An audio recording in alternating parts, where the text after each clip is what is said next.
ओम नमः शिवाय। हर हर महादेव। आप सुन रहे हैं पौराणिक अमृतवाणी द्वारा प्रसारित शिव महापुराण कथा। कथा को सुनने के लिए चैनल को लाइक शेयर एंड सब्सक्राइब कीजिए। आगे की कथा प्रारंभ करते हैं। अथ षोडशो अध्याय। तारकासुर से उत्पीड़ित देवताओं को ब्रह्मा जी द्वारा सांत्वना प्रदान करना। ब्रह्मा जी बोले, उसके बाद तारकासुर से पीड़ित वे समस्त देवता मुझ प्रजापति को भली भांति प्रणाम कर परम भक्ति से स्तुति करने लगे। देवताओं की यथार्थ एवं हृदयग्राही सरस स्तुति सुनकर अत्यंत प्रसन्न होकर मैंने उन देवताओं से कहा, हे देवताओं, आप लोगों का स्वागत है। आप लोगों की अधिकार निर्विघ्न तो है। आप सब यहाँ किस निमित्त आए हैं, मुझसे कहिए। मेरी यह बात सुनकर तारकासुर से पीड़ित वे सभी देवता मुझे प्रणाम करके विनय हो दीनतापूर्वक मुझसे कहने लगे। देवता बोले, हे लोकेश, आपके वरदान से अभिमान में भरे हुए तारकासुर ने हठपूर्वक हम लोगों को अपने स्थानों से वंचित कर उन्हें बलपूर्वक स्वयं ग्रहण कर लिया है। हम लोगों के समक्ष जो दुख उपस्थित हुआ है, क्या आप उसे नहीं जानते? हम लोग आपकी शरण में आए हैं, उस दुख का शीघ्र निवारण कीजिए। हम लोग जहाँ कहीं भी जाते हैं वह असुर रात दिन हम लोगों को पीड़ित करता है। हम जहाँ भी भाग कर जाते हैं वहाँ तारक को ही देखते हैं। हे सर्वेश्वर, हम लोगों के समक्ष तारकासुर से जैसा भय उपस्थित हो गया है वह दुख सहा नहीं जा रहा है। हम लोग उसी पीड़ा से अत्यंत व्याकुल हैं। अग्नि यम वरुण निरशति वायु एवं अन्य समस्त दिक्पाल उसके वश में हो गए हैं। सभी देवता अपने समस्त परिकारों सहित मनुष्य धर्मा हो गए हैं और उसकी सेवा करते हैं। वे किसी भी प्रकार स्वतंत्र नहीं हैं। इस प्रकार उससे पीड़ित होकर सभी देवता सदा उसके वशवर्ती हो गए हैं और उसकी इच्छा के अनुसार कार्य करते हैं और उसके अनुजीवी हो गए हैं। उस महाबली तारक ने जितनी भी सुंदर स्त्रियां हैं तथा अप्सराएं हैं उन सबको ग्रहण कर लिया है। अब यज्ञ याग संपन्न नहीं होते, तपस्वी लोग तपस्या नहीं कर पाते, लोकों में दान धर्म आदि कुछ भी नहीं हो रहा है। उसका सेनापति दानव क्रौंच अत्यंत पापी है। वह पाताल लोक में जाकर प्रजाओं को निरंतर पीड़ित करता है। हे जगतदाता, उस निष्करुण तथा पापी तारक ने हमारे संपूर्ण त्रिलोक को बलपूर्वक अपने वश में कर लिया है। अब आप ही जो स्थान बताएं हम लोग वहाँ जाएं। हे लोकनाथ, उस देव शत्रु ने हम लोगों को अपने अपने स्थानों से हटा दिया है। अब आप ही हम लोगों के शरणदाता हैं। आप ही हमारे शासक, रक्षक तथा पोषक हैं। हम सभी लोग तारक नामक अग्नि में दग्ध होकर बहुत व्याकुल हो रहे हैं। जिस प्रकार सन्निपात नामक विकार में बलवान औषधियाँ भी निष्फल हो जाती हैं, उसी प्रकार उसने हमारे सभी कठोर उपायों को निष्फल कर दिया है। भगवान विष्णु के जिस सुदर्शन नामक चक्र से हम लोगों को विजय की आशा थी, वह उसके कंठ में पुष्प के समान लगकर कुंठित हो गया है। ब्रह्मा जी बोले, हे मुने, देवताओं के यह वचन सुनकर मैं सभी देवताओं से समयोचित बात कहने लगा। ब्रह्मा जी बोले, हे देवगणों, मेरे वरदान के कारण ही वह तारक नामक दैत्य बलवान हुआ है। अतः मेरे द्वारा उसका वध उचित नहीं है। जिसके द्वारा वह वृद्धि को प्राप्त हुआ है उसी से उसका वध उचित नहीं है। विष वृक्ष को भी बढ़ाकर उसे स्वयं काटना अनुचित है। शिव जी ही आप लोगों का सारा कार्य कर सकने योग्य हैं, किंतु वे स्वयं कुछ नहीं करेंगे। प्रेरणा करने पर वे इसका प्रतिकार करने में समर्थ हैं। तारकासुर स्वयं अपने पाप से नष्ट होगा। मैं जैसा उपदेश करता हूँ वैसा आप लोग करें। मेरे वर के प्रभाव से ना मैं, ना विष्णु, ना शंकर, ना ही कोई दूसरा, कोई और, ना ही सभी देवता ही तारक का वध कर सकते हैं। यह मैं सत्य कह रहा हूँ। हे देवताओं, यदि शिव जी के वीर्य से कोई पुत्र उत्पन्न हो तो वही तारक दैत्य का विरोध कर सकता है, दूसरा नहीं। हे श्रेष्ठ देवताओं, मैं जो उपाय बता रहा हूँ उसे आप लोग कीजिए। वह उपाय महादेव जी की कृपा से अवश्य सिद्ध होगा। पूर्व काल में जिन दक्ष कन्या सती ने दक्ष के यज्ञ में अपने शरीर का त्याग किया था, वे ही इस समय मेना के गर्भ से उत्पन्न हुई हैं। यह बात आप लोगों को ज्ञात ही है। हे देवगणों, महादेव जी उनका पाणी ग्रहण अवश्य करेंगे। तथापि आप लोग भी उसका उपाय करें। आप लोग यत्नपूर्वक ऐसा उपाय कीजिए कि मेना की पुत्री पार्वती में शिव जी के वीर्य का आधार हो। ऊर्ध्वरेता शंकर को च्युत वीर्य करने में वे ही समर्थ हैं, अन्य कोई स्त्री समर्थ नहीं है।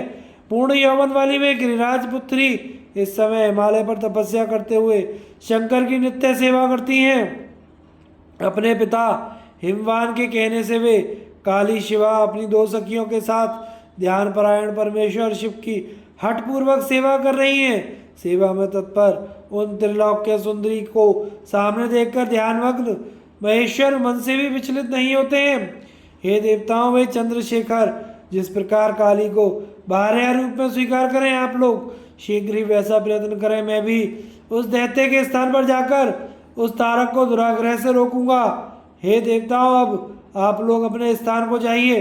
देवताओं से इस प्रकार कहकर मैं शीघ्र ही तारक नामक असुर के पास जाकर उससे प्रेम पूर्वक बुलाकर कहने लगा। ब्रह्मा जी बोले, हे तारक, तुम तेजों के सार स्वरूप इस स्वर्ग का राज्य कर रहे हो। जिसके लिए तुमने तपस्या की थी उससे भी अधिक की इच्छा रखते हो। मैंने तुम्हें इससे छोटा ही वर दिया था। मैंने तुम्हें स्वर्ग का राज्य नहीं दिया था, इसलिए तुम स्वर्ग का राज्य छोड़कर पृथ्वी पर राज्य करो। हे असुरश्रेष्ठ, इसमें तुम किसी प्रकार का विचार मत करो। और वहाँ भी बहुत से देवताओं के योग्य कार्य हैं, सभी का ईश्वर में। इस प्रकार उस असुर से कहकर उसे समझाकर शिवा सहित शिव का ध्यान करके वही अंतर ध्यान हो गया। उसके बाद तारक भी स्वर्ग छोड़कर पृथ्वी पर आ गया और वह शोणित नामक नगर में रहकर राज्य करने लगा। सभी देवगण भी मेरा वचन सुनकर मुझे सादर प्रणाम करके समाहित चित्त हो इंद्र के साथ इंद्रपुरी को गए। वहां जाकर मिल करके आपस में विचार कर उन देवताओं ने इंद्र से प्रेम पूर्वक कहा। देवता बोले, हे इंद्र, जिस प्रकार भगवान शंकर सकाम होकर शिवा की अभिलाषा करें, ब्रह्मा जी के द्वारा बताया हुआ वह सारा प्रयत्न आपको करना चाहिए। ब्रह्मा जी बोले, इस प्रकार इंद्र से संपूर्ण वृत्तांत निवेदित करके वे देवता प्रसन्नता पूर्वक सब और अपने अपने स्थान को चले गए। इस प्रकार श्री शिव महापुराण के अंतर्गत द्वितीय रुद्र संहिता के तृतीय पार्वती खंड में देव सांत्वन वर्णन नामक 16वां अध्याय संपूर्ण हुआ।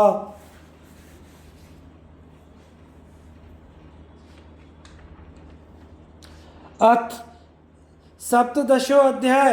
इंद्र के स्मरण करने पर कामदेव का उपस्थित होना, शिव को तब से विचलित करने के लिए इंद्र द्वारा कामदेव को भेजना। ब्रह्मा जी बोले, उन देवताओं के चले जाने पर दुरात्मा तारकासुर से अत्यंत पीड़ित हुए। इंद्र ने काम का स्मरण किया। उसी समय बसंत को साथ लेकर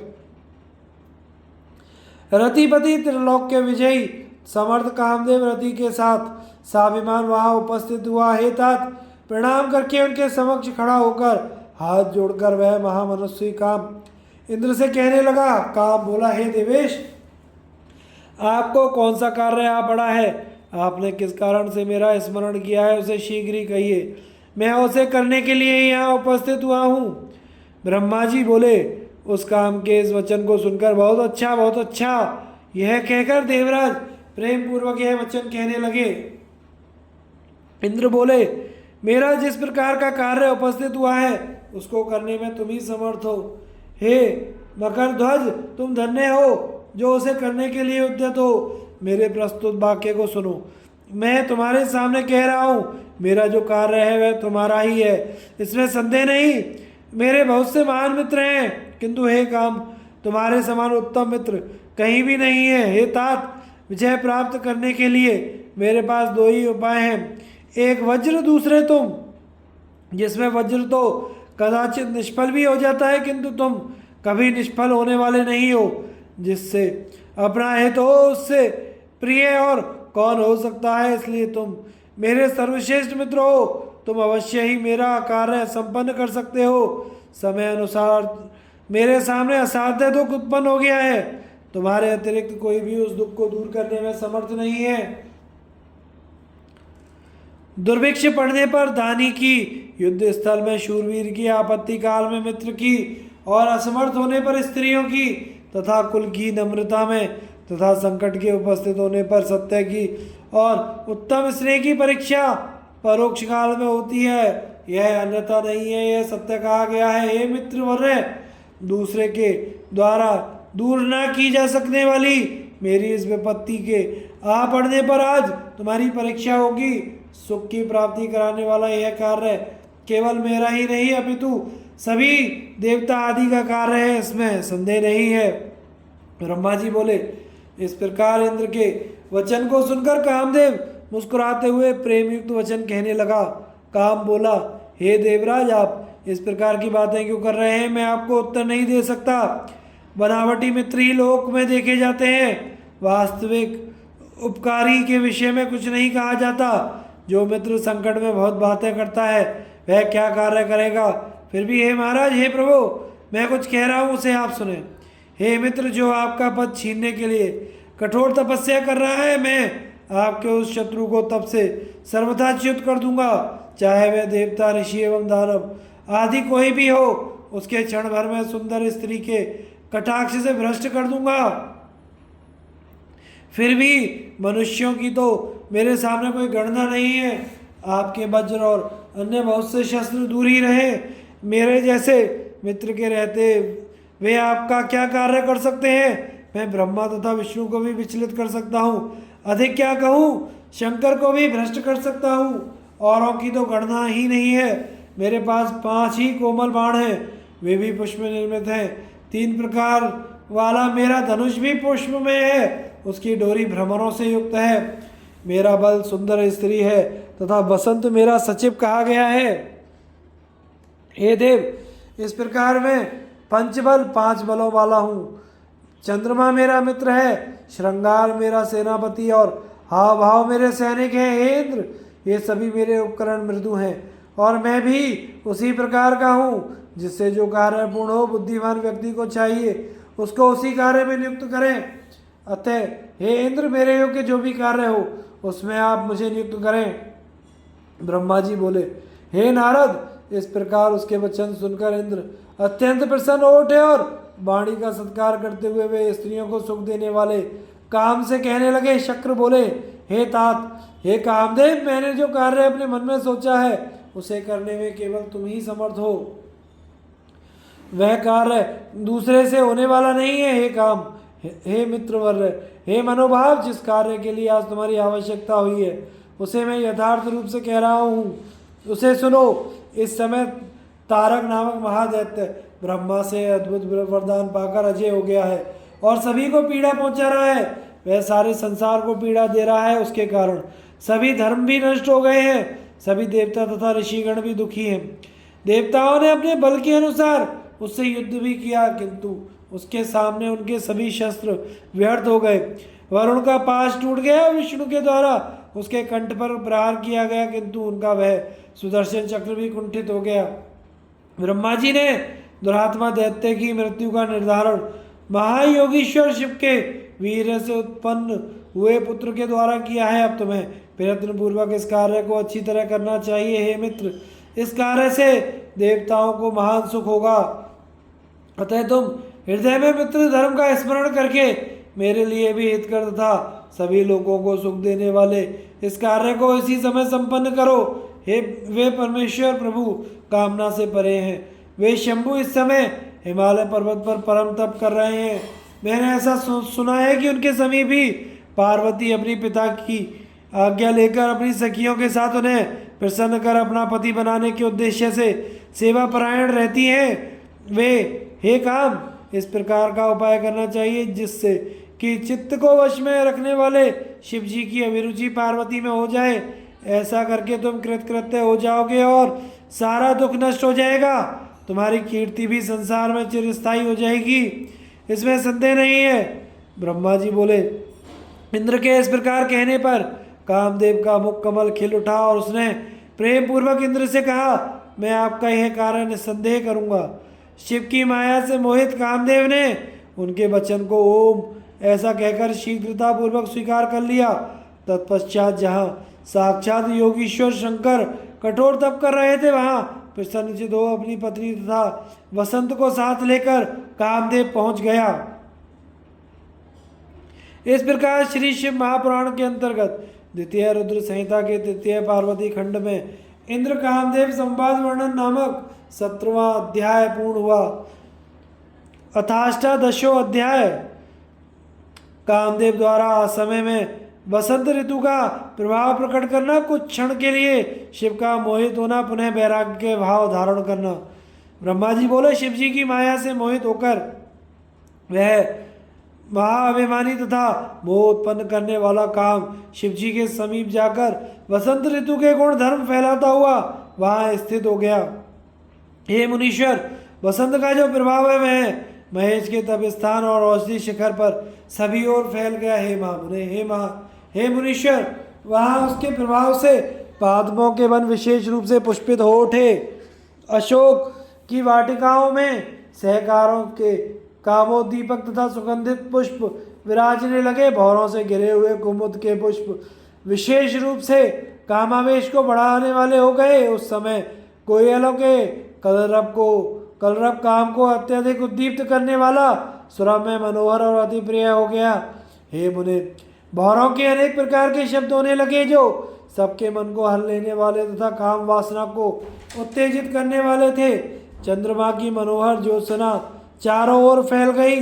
वह कामियों तथा कामिनियों की दूती के समान हो गई। वह ज्योत्सना मानी जनों को रति आदि के लिए प्रेरित तथा रति काल को और भी उद्दीप्त करने वाली थी। हे साधो, उस समय विरही जन के लिए अप्रिय सुखकारी वायु बहने लगी। इस प्रकार कामावेश को बढ़ाने वाला वह वसंत का विस्तार वहां वन में रहने वाले मुनियों के लिए अत्यंत असह्य हो गया। हे मुने, उस समय जड़ पदार्थों में भी जब काम का संचार होने लगा तब सचेतन प्राणियों की कथा का किस प्रकार वर्णन किया जाए। इस प्रकार सभी प्राणियों के लिए काम को उद्दीप्त करने वाले उस बसंत ने अपने अत्यंत दुस्सह प्रभाव को उत्पन्न किया। हे तात, तब अपनी लीला के लिए शरीर धारण करने वाले प्रभु शंकर ने असमय में उस बसंत के प्रभाव को देखकर इसे महान आश्चर्य समझा। इसके बाद लीला करने वाले तथा दुख हरण करने वाले परम संयमी प्रभु शिव परम दुष्कर तपस्या करने लगे। तदनंतर वहां बसंत फैल जाने पर रति सहित वह काम आम्र मंजरी का बाण चढ़ाकर उनके बाईं ओर खड़ा हो गया और प्राणियों को मोहित करता हुआ अपना प्रभाव फैलाने लगा। उस समय रति सहित काम को देखकर भला कौन प्राणी मोहित नहीं हुआ। इस प्रकार उनके काम क्रीड़ा में प्रवृत्त हो जाने पर श्रृंगार भी हाव भाव से युक्त होकर अपने गणों के साथ शिव जी के समीप पहुंचा। चित्त में निवास करने वाला कामदेव वहां बाहर प्रकट हो गया। उस समय वह शंकर में कोई छिद्र नहीं देख पाया जिससे वह प्रवेश कर सके। जब कामदेव ने उन योगी श्रेष्ठ महादेव में छिद्र नहीं पाया तब वह भय से विमोहित हो गया। धधकती हुई ज्वाला वाली अग्नि के समान भाल नेत्र से युक्त ध्यानस्थ शंकर के पास जाने में कौन समर्थ है। ऐसी समय पार्वती भी दो सखियों के साथ अनेक प्रकार के पुष्प लेकर शिव की पूजा करने के लिए वहां पहुंच गई। लोग पृथ्वी पर जिस जिस प्रकार के महान सौंदर्य का वर्णन करते हैं वह सब तथा उससे भी अधिक सौंदर्य उन पार्वती जी में है। उन्होंने ऋतुकालीन सुंदर पुष्प को धारण किया था। उनकी सुंदरता का वर्णन सैकड़ों वर्षों में भी कैसे किया जा सकता है। जिस समय वे पार्वती शिव जी के समीप पहुंची उस समय शिव जी क्षणभर के लिए ध्यान त्याग कर अवस्थित हो गए। उस छिद्र को पाकर काम ने पहले अपने हर्षण नामक बाण से इस समीपस्थ शंकर को हर्षित कर दिया। हे मुने, उस समय पार्वती भी श्रृंगार एवं भावों से युक्त होकर मलयानिल के साथ मानो काम की सहायता करने के लिए शिव के सन्निकट गई हुई थी। उसी समय कामदेव ने शूलधारी शिव को पार्वती में रुचि उत्पन्न करने के लिए अपना धनुष खींचकर शीघ्र ही बड़ी सावधानी से उन पर पुष्प बाण छोड़ा। जिस प्रकार पार्वती नित्य निरंतर शिव जी के पास आती थी उसी प्रकार आकर उन्हें प्रणाम करके उनकी पूजा कर वे उनके सामने खड़ी हो गई। उस समय प्रभु शंकर ने स्त्री स्वभावश लज्जा के कारण अपने अंगों को ढकते हुए पार्वती को वहां देखा। हे मुने, पूर्व समय में पार्वती को ब्रह्मा के द्वारा दिए गए वरदान का भली भांति स्मरण करके प्रभु शिव भी प्रसन्नता पूर्वक उनके अंगों का वर्णन करने लगे। शिव जी बोले, यह मुख है या चंद्रमा, ये नेत्र हैं अथवा दो कमल, ये दोनों भ्रकुटी हैं या महात्मा कामदेव के धनुष, यह अधर है या बिंब फल, यह नासिका है या तोते की चोंच, यह स्वर है या कोकिल की मनोहर कूक, यह मध्य भाग कमर है या वेदी है। इसकी चाल का क्या वर्णन किया जाए, इसके रूप का क्या वर्णन किया जाए, इसके पुष्प तथा वस्त्रों का भी क्या वर्णन किया जाए। सृष्टि में जितनी उत्तम सुंदरता है वह एकत्रित होकर इसमें रच दी गई है। इसके सभी अंग सब प्रकार से रमणीय है, इसमें संदेह नहीं है। अहो अद्भुत रूप वाली है पार्वती, धन्य है। तीनों लोकों में इसके समान सुंदर रूप वाली कोई भी नहीं स्त्री नहीं है। अद्भुत अंगों को धारण करने वाली यह लावण्य की निधि है। यह मुनियों को भी मोहित करने वाली और महासुख को बढ़ाने वाली है। ब्रह्मा जी बोले। इस प्रकार बार बार उनके अंगों का वर्णन करके शिव जी ब्रह्मा को दिए गए वरदान का स्मरण करके मौन हो गए। उस समय जो ही शंकर जी ने उनके वस्त्रों का स्पर्श किया, वे पार्वती स्त्री स्वभाव के कारण लज्जित होकर कुछ दूर चली गई। हे मुने, अपने अंगों को छिपाती हुई तथा तीक्ष्ण कटाक्षों से बार बार शिव जी की ओर देखती हुई वे शिवा महामोद के कारण मुस्कुराने लगी।